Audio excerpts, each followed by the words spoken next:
వ్యవస్థలను విమర్శించడం, దానికి ఆపాదించడం అది చాలా సులభం. But practically failure.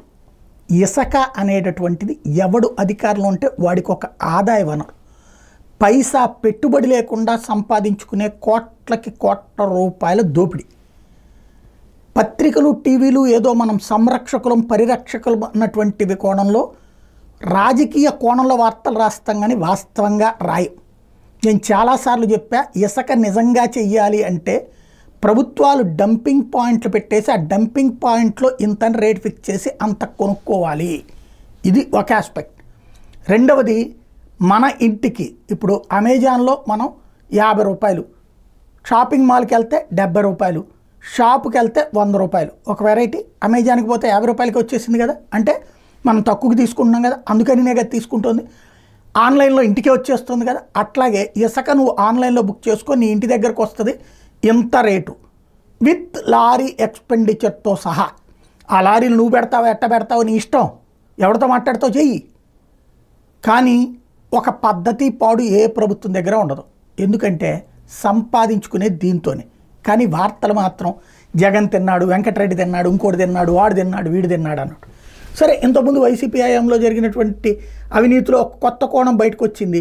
ఏడాదికి 750 కోట్ల రూపాయలు సంపాదించుకున్నాం, రాష్ట్రానికి ఇచ్చామని చెప్పినటువంటిది. అందులో మినహాయింపుల పేరుతో ఇచ్చారు ఖచ్చితంగా. కానీ ప్రభుత్వానికి మరి డబ్బులు ఎక్కడి నుంచి వస్తాయి? ఇప్పుడు అదేది దాని పేరేంటి, నాడు నేడు కింద స్కూళ్లకో లేకపోతే కనుక ఇతరత్ర వాటికి ఉచితంగా ఇసుకిచ్చిన మాట వాస్తవం కదా. ఇందిరమ్మ ఇళ్ళకి, అదే దాని పేరేంటి, జగన్మోహన్ రెడ్డి జగనన్న ఇళ్ళకి మరి ఆ డబ్బులు ఖచ్చితంగా కట్టాలి కదా ప్రభుత్వం. కట్టకుండా ఆ డబ్బుల్ని దీంట్లోంచి మినహాయించుకుంది. ఇందులో భూతి ఏమైనా ఉందా?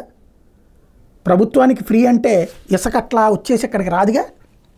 ఆ ఇసుక అక్కడికి ఫ్రీగా తీసుకున్నారు. దాన్ని ఒక దుర్మార్గం కింద, రాక్షసత్వం కింద చూపెట్టారు. అంటే ఓ రకంగా చెప్పాలంటే ఒకడికి కాంట్రాక్ట్ ఇచ్చారు, ఒకడు వ్యాపారం చేస్తున్నాడు, వ్యాపారస్తుడికి సరుకు కాంట్రాక్ట్ ఇచ్చారు, దానికి ఆ సరుకు కాంట్రాక్ట్ కింద ఇంత డబ్బులు కడుతున్నాడు వాడు. వాడినే దీనికి ఫ్రీగా ఇవ్వాలయా, దీనికి పెట్టు అన్నారు. ప్రభుత్వం ఫ్రీగా ఇవ్వాలంది కానీ వాడిని ఫ్రీగా ఇవ్వమని చెప్పలేదుగా. వాడికి ఉన్నటువంటి రూల్స్ ప్రకారం వాడు ఫ్రీగా ఇవ్వడుగా, వాడు డబ్బులే చేయాలి. కాబట్టి వాడికి ప్రభుత్వం డబ్బులు ఇవ్వాలి. ఏం చెప్పారు, ఈ డబ్బులు మినహాయించుకుని ఇయ్యా అన్నారు. అంతే కదా, డబ్బులు మినహాయించుకుని ఇచ్చాడు. కానీ వాడిని దొంగగా, దానికి సంబంధించిన అధికారులు దొంగలుగా, మొత్తం దోపిడీ దొంగల కింద చిత్రీకరించారు. ఇప్పుడేంటి రాష్ట్రంలో పరిస్థితి?